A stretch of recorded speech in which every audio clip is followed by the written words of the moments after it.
kids, well, welcome to week 3 of us being full-time in the RV. We weren't actually going to have a video this week because it was just a crazy week. We've had a couple of jobs going. We were in voice booth with talent early in the week, and then Tony wound up coming down sick.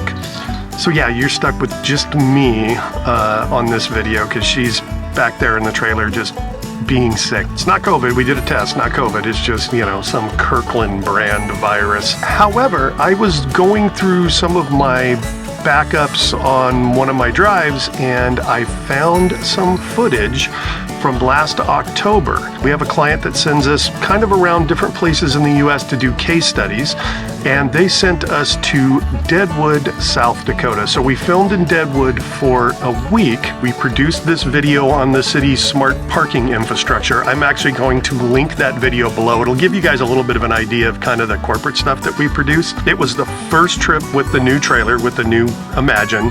So we weren't really filming everything for YouTube because we kind of wanted to just pay attention to the trailer, get used to the trailer, all the processes of the trailer. But we did shoot some, and I found that footage. So this week, instead of having no video, I'm just going to put something together with all of that footage that we shot when we were in Deadwood.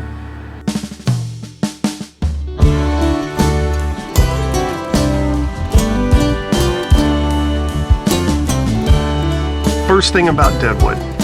If you have a chance to go to Deadwood, you absolutely need to go. There are so many things around the area to see that it's just, you can use it as a home base. So first off, I'll start with where we stayed. We stayed at a place called the Elkhorn Ridge RV Resort, and this place was amazing. It had tons of amenities. It was absolutely beautiful. They had some of these great statues all throughout the park. The other thing that we did was they wanted us to get some footage of this place called Spearfish Canyon.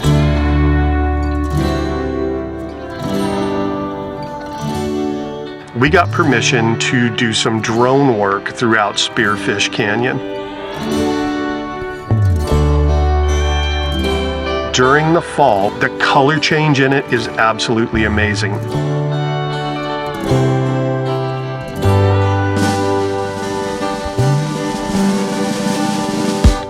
We also flew some through the City of Deadwood.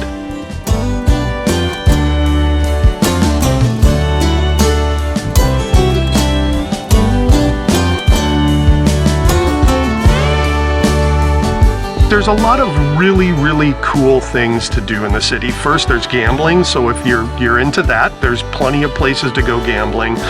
There's gold mining during the summer. There's a ton of history in the town. One of the historical things about Deadwood is that it's where Wild Bill Hickok was killed at a poker table, and he was shot in the number 10 saloon. There is a number 10 saloon in town. I don't think it's the exact location where the number 10 saloon originally was, but it was a really cool place. They do a reenactment of Wild Bill, you know, getting gunned down every day at like 1 and 3 o'clock. And it's also the cool thing about the number 10 saloon, it's dog friendly. So we went in, we sat down, we took Gracie with us. She got to sit in the saloon with us. And of course, since, you know, we were in Deadwood, we had to do a shot of whiskey in the number 10 saloon. And this is what Tony thought of the whiskey. Yeah, she's not really a whiskey drinker. There was also a great steakhouse, like one of the top 5 steaks that I've had in my life, called Legends. Definitely just plan to go there because outside of Deadwood, there's a bunch of other things that you can do in the area. So we took a drive down to Sturgis for the day, and we found a couple of breweries there in Sturgis. It wasn't during rally week, so there wasn't a whole lot of people there. It's not too far of a drive from Deadwood down to Mount Rushmore. So of course we went down to Mount Rushmore and saw that. I liked Mount Rushmore, but not as much as I liked the other place we went to, the other monument, which is the Crazy Horse Monument. Now, the Crazy Horse Monument is still under construction. It has been under construction since the 40s. But the thing that was really cool about the Crazy Horse Monument is that there is also a cultural center, and there's also a museum. It's the Indian Museum of North America.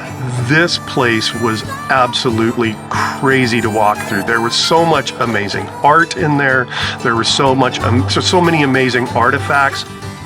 So one of the coolest things that I saw at the museum was it was a collection of 72 different portraits of Native American warriors that were involved in the Battle of Little Bighorn. It was painted by a gentleman named David Humphreys Miller, and he's got an interesting story too. So at 16 years old in 1930, he left home in, I believe, Ohio, to head west because he was just enamored with this history of Colonel George Armstrong Custer. He was enamored with Native American history and culture. He was enamored with the Battle of Little Bighorn. So he basically came west and taught himself how to speak 14 different Native American languages while he lived among these Native Americans. And by doing that, got permission to not just paint their portraits, but also record their stories of the battle. And at this museum, of course, there's all the portraits, but there's also a book that has each one of their stories in it. I could have stayed there the whole day and just read through these stories. So if you do go to Crazy Horse, give yourself a little bit of time, especially if you're a bit of a history nerd like me and you want to read through stuff and look through stuff.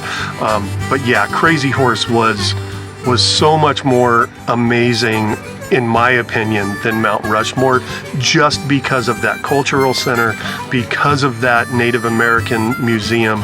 There was just so many wonderful things to see there. Oh, the other thing that you can do in that area that we did was it's not far from Devil's Tower. So, and if you've never been to Devil's Tower, you absolutely have to go there. It's pretty awe-inspiring to see it. We stayed at the KOA, which is right at the entrance to Devil's Tower. A couple of things to do while you're there. You of course have to watch Close Encounters of the Third Kind. I mean, we sat in the trailer, we watched Close Encounters, and this was the view right outside of our trailer.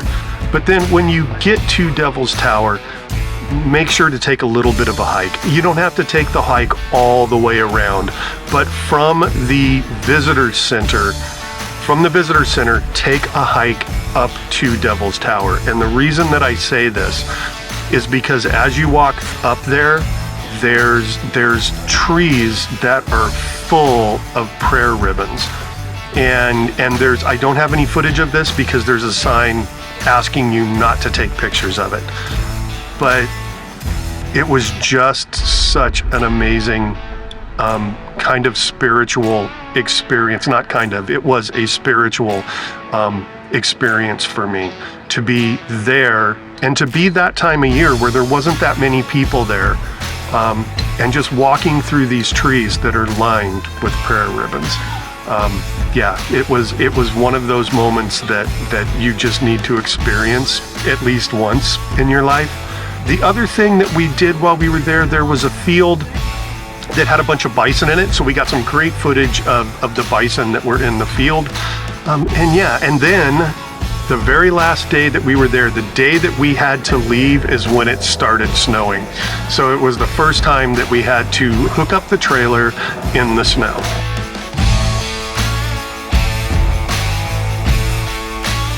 All right, so that's going to wrap up this week's show. Again, Deadwood was amazing. If you're in the South Dakota area, head up to the Black Hills, spend a couple of weeks there. There's tons and tons and tons of things to see. And yeah, I'm just glad I found that footage so that I could share it with you. We could share it with you. That's it. We'll see you next week.